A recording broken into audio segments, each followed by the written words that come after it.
Hi and welcome to this Leaving Cert Higher Level Applied Maths video. In this video, we're looking at the 2023 Higher Level Deferred paper, and we're looking at question 3, which is a second order difference equation question where we're looking at both homogeneous and inhomogeneous equations. In an economic model, the gross national income G of a country consists of 3 separate contributions. G equals P plus I plus S, where P represents private spending by citizens, I represents investment in the economy, and S represents government spending. G can be modelled using a difference equation where P and I change each year N and where S is assumed to be constant. That is, Gn is equal to Pn plus In plus S. In any year, P is proportional to the value of G for the previous year. That is, Pn plus 1 is equal to Agn, where n is greater than or equal to 0 and n is an element of z, so an integer, and a is equal to 15 over 16. In any year, I is proportional to the change in the value of p between last year and the previous one. That is, in plus 1 is equal to b bracket pn plus 1 minus pn, where n is greater than or equal to 0, n is an integer, and b is 3 over 5.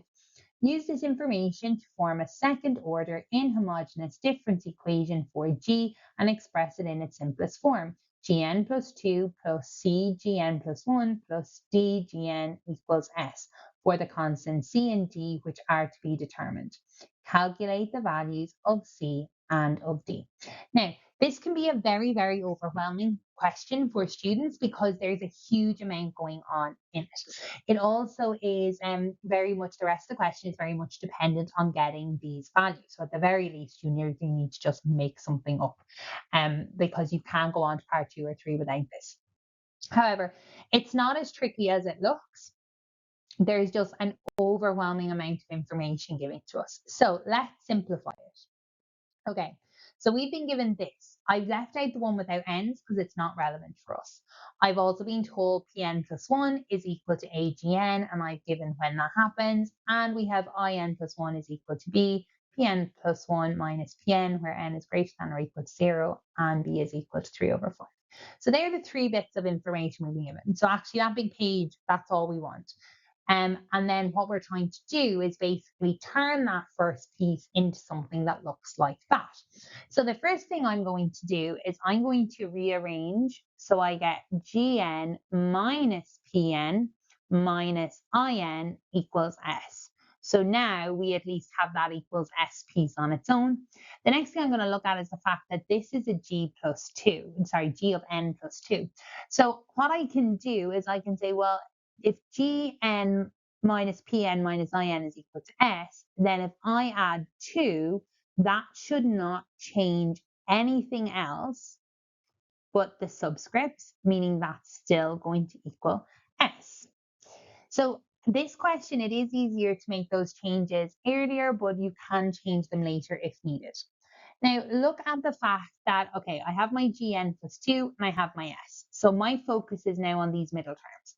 I currently have a minus Pn plus 2, and I want to change that. So let's just focus on Pn plus 2, and let's see, can we change that?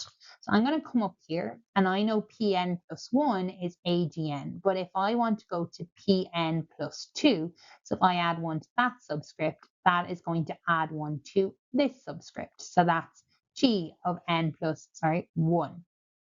So I know what A is because that's 15 over 16, and that's Gn plus 1, and I can plug that in. So then I get Gn plus 2 minus 15 over 16 Gn plus 1. And now all I'm focusing on is my In plus 2. So I'm going to do something similar with this In plus 2. So I have an In plus 1 there. So let's update that to an In plus 2, which is going to be B. We're updating all of our subscripts by 1. So that's Pn plus 2 minus Pn plus 1. I want this, remember, in terms of a Gn. It's now currently got P's. So I can fill in my B, which is 3 over 5. And what I want to do then is I actually want to replace my Pn plus 2 with what I have up here. So that's going to be a 15, sorry, I'll do it in green so we can kind of keep this thread through. So 15 over 16 Gn plus 1 minus, now Pn plus 1 I actually don't have, but if I go back to my initial, so Pn plus 1, I actually already knew what Pn plus 1 was, and it's AGN, but remember A is 15 over 16. So this is going to go in as 15 over 16, and that's just GN. Now, you can, if you want, do a little bit of tidy up here before we plug it back into our initial equation. So here we're getting 9 over 16 GN plus 1. So that's 3 over 5 by 15 over 16. And then here we're getting minus 9 over 16 GN, and that's replacing our IN plus 2. So this IN plus 2, when we plug that in, just be careful with your minus. We have a minus, and then instead of our IN plus 2, I'm putting in 9 over 16 GN plus 1 minus 9 over 16 GN. And now we're going to do a little bit of cleanup on it. This will all still equal S. So I have my GN plus 2, which I'm happy with, minus 15 over 16 GN plus 1, minus 9 over 16 GN plus 1, minus by minus is plus 9 over 16 GN equals S. My last step is simply to combine these two pieces here. So my final answer is going to be GN plus 2. That's going to give minus 3 over 2 GN plus 1 plus 9 over 16 GN, and that equals S. So my value of C is going to be minus 3 over 2, and my value of D is going to be 9 over 16.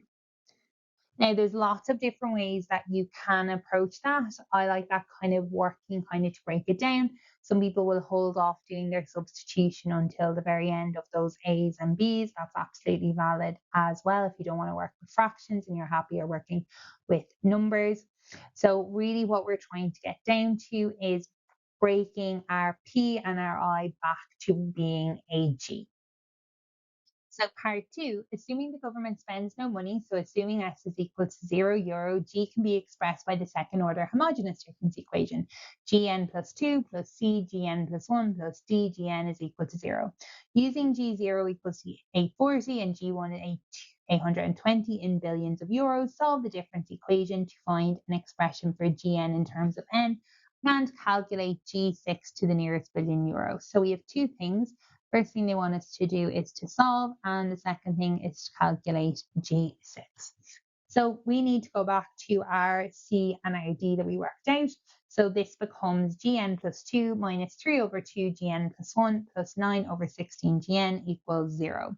What we can do, we can multiply across by 16 to get rid of everything. So that gives us 16 Gn plus 2 minus 24 Gn plus 1 plus 9 Gn equals 0. You can come along and, first of all, we need to make our characteristic quadratic equation, which is 24x plus 9 equals 0.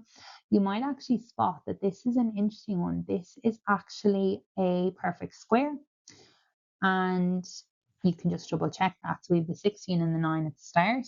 And then if you do your 4x by 3, that gives me 12x and double it, and we need minuses in here. So we get x equals 3 over 4. And this is the double root theorem because we only have an alpha. So our double root theorem is Tn is equal to L alpha to the power of n plus m n alpha to the power of n. So what that means for us is Gn is equal to L 3 over 4 to the power of n plus m n 3 over 4 to the power of n. We're going to go with G0 first. That is L 3 over 4 to the power of 0 plus m times 0 times 3 over 4 to the power of 0. That's all gone, and that should equal 840. So we get L is equal to 840. Then we look at G1. That is L 3 over 4 to the power of 1 plus m times 1 times 3 over 4 to the power of 1, and that should give me 820. I also know that L is 840, so 3 over 4 plus 3 over 4m equals 820, and we work this through and we rearrange it, and we end up with m is equal to 760 over 3. So what that means is for our final answer for Gn is equal to L, which is 840, 3 over 4n plus 760 over 3 times n, so times n, 3 over 4 to the power of n. So you can write this, if it's easier, as 760 over 3. And that gives us our Gn. So then what we're going to do to get our G6, we sub 6 into there, and that is 420 billion euro. So part 3, assuming the government spends 40 billion euros each year, assuming S is equal to 40 in billions of euros, G can be expressed by the second order inhomogeneous difference equation. Gn plus 2 plus Cn plus 1 plus dGn equals 40. Again, using G0 equals 840 and G1 equals 820 in billions of euros, solve the difference equation and find an expression for Gn in terms of n. Again, calculate G6 to the nearest billion euros. So we've two things again to do here. We have to do our solving, and then we have to get G6. So first thing I'm going to do is I'm going to give us the values of C and D here. We can work with this as is, but I'm actually going to follow through the same way that we did it. Let's multiply across by our 16. So 16 Gn plus 2 minus 24 Gn plus 1 plus 9 Gn. And just be careful, we do want to do our 40 by 16 as well. That's something that sometimes we forget when we're working with fractions in these inhomogeneous ones. So that's going to give me 640. So first step is to work with that particular solution. So let's do this. So let's work with our particular solution. And we have a constant here. So what that means for us is we're going to have the function in the form of C. So just to remind you, constant is not dependent on n. So f of n plus 1 and f of n plus 2 is still going to be C. So that gives us 16 f of n plus 2 minus 24 f of n plus 1 plus 9 f of n, and that equals 640. What that goes to for us is 16c minus 24c plus 9c is equal to 640. So we get 25 minus 24, so we actually get c is equal to 640. Okay, so that's our particular solution. We now need to think in terms of our complementary solution. So complementary. And the complementary solution, because we've already kind of done the hard work of that, remember we've already figured out our root from the previous part, and that was 3 over 4. So what that means is our Tn is equal to L 3 over 4 to the power of n plus mn 3 over 4 to the power of n. I'm purposely using my Tn there because when I get to my Gn solution, I'm bringing through the complementary, which is this in terms of n. Remember, we don't solve for n yet. We're not pulling through our value of L and M. They need to be worked out again. And then I add my 640.